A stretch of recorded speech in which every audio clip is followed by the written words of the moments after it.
কর্মশ্রীর গল্পটা কি জানেন?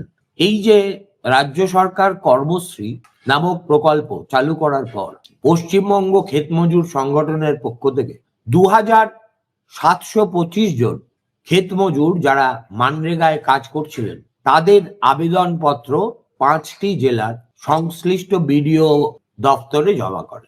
তাদেরকে পরিষ্কার বলে দেওয়া হয়, এই মর্মে কোনো প্রকল্পের কথা আমরা জানি না, অতএব আমরা তোমাদের এন্টারটেইনই করতে পারছি না। ভেবে দেখুন, মুখ্যমন্ত্রী রাজ্য জুড়ে বলে বেড়াচ্ছেন কর্মশ্রী কর্মশ্রী কর্মশ্রী, আর মানরেগা থেকে বঞ্চিত হতভাগ্য ক্ষেত মজুররা যখন মানরেগা হচ্ছে না বলে কর্মশ্রীতে আওতাভুক্ত হতে যাচ্ছেন, তখন তাদেরকে বলা হচ্ছে এই নামে কোনো প্রকল্পই নেই, আপনাদের নাম আমরা গ্রহণ করতে পারবো না।